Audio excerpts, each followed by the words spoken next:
البرلمان بعد ما فضل شهور قاعدين رايحين جايين ومش مناقشه قانون كذا، وبعد كده الرئيس يرجعه. ده معنى كده ان الطبخه مستويه ولا الطبخه بايظه؟ حمضان. انا بتكلم باللغه البسيطه خالص، لان انا جايبها من الام الغيط. انا بقول لك انت مع واحد اتعجن فما تروحليش في اي حته، هتروح في حته هجيلك. معنى كده ان الطبخه مش مظبوطه، يبقى الطباخ مش ماهر. يبقى مطلوب ان يبقى الطباخ ماهر.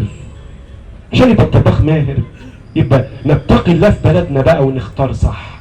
ففي مجموعه كثيره من القوانين والتشريعات، يعني موضوع الميكنه، ميكنه كل شيء. ده انت في الخليج بالموبايل كل حاجه بتعملها دلوقتي. كل الناس، والله كنت لسه هناك من شهرين، دخلت صاحبي خدني، عايز مبهور، هو رجل اعمال مصري هناك ناجح جدا وعمال يكبر هناك بسم الله ما شاء الله. فخدني قال لي انا هاخدك بقى سوق زي سوق جديده، زي سوق جديد، اقسم بالله. حتى الكلام ده انا كنت هناك لغايه 2010، انا كنت شايف الدنيا فوضى لسه خالص.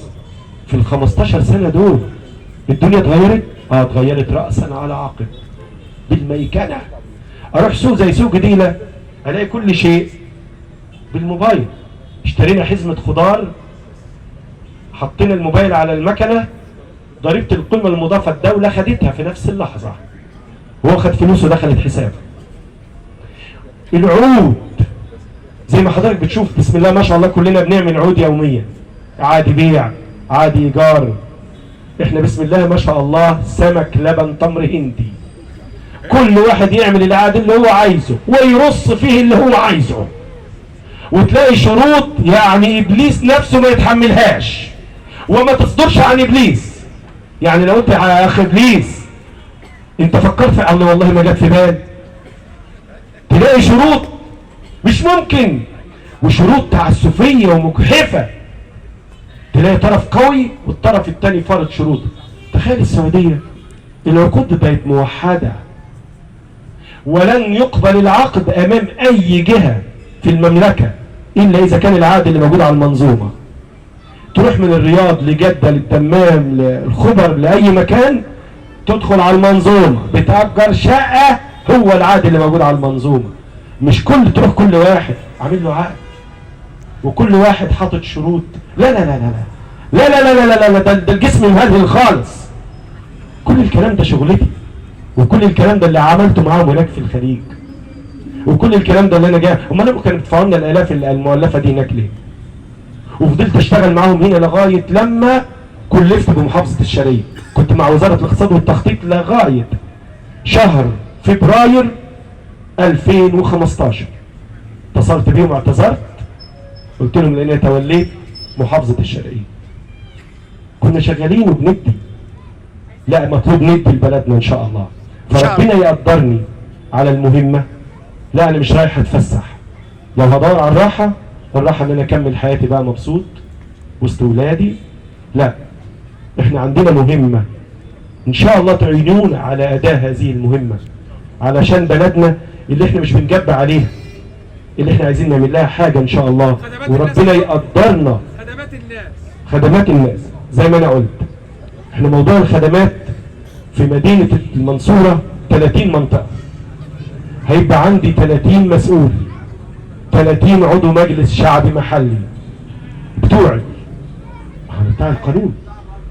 مفيش مجالس شعبيه، ومن ضمن القوانين اللي نسعى ان شاء الله ان احنا نحركها شويه قانون الاداره المحليه، عشان نمكن بقى المحليات ويبقى في مجالس شعبيه محليه واعضاء مجالس شعبيه محليه، على الاقل يخففوا عليا انا كنائب. ما هو هيقوم بالمهام اللي المفروض انا بقوم بيها، وبالتالي انا اتفرغ هناك بقى لشغلتي، اروح لغرفه العمليات بقى واشتغل صح. لكن لغايه لما ده يحصل عندي 30 نائب مجلس شعبي محلي بتوعي في كل منطقه، كل واحد اللي في جدينه ولا في المجزر معروف لكل الناس.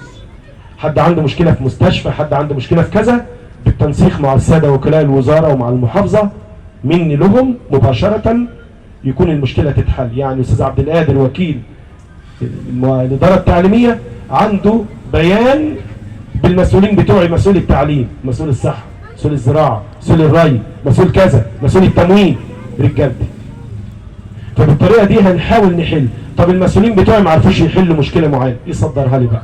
يبقى انا كده درجت المشكله، ما اتحلتش عندك تكلمني تقول لي يا دكتور رضا انا كلمت وكيل الوزاره وما حلهاش، فوالنبي مشكورا اتفضل حلها. فهنا انت خففت عليا وانا كملت وحليت المشكله. ما يقولكش اصل الدكتور رضا راجل جاي. ما هو انت بص عمالين مش مبطلين خبط. يقول لك الراجل الكلام السم في العسل بقى، الراجل ده بتاع والله حد ينكر، ده استاذ في كليه الحقوق وعلى راسنا وبتاع وعارف بسم الله ما شاء الله، بس الناس عايزه اللي يحل مشاكلها. اللهم صل على النبي عليه الصلاه والسلام. كانوا ولي من ولاء الصالحين. يعني الراجل ده بتاع تشريع يعني مالوش علاقه بالخدمات ومشاكلكم. لا يا جماعه مش كده، ما يصحش. ما يصحش ان احنا نتاجر بالناس بالشكل ده، عيب.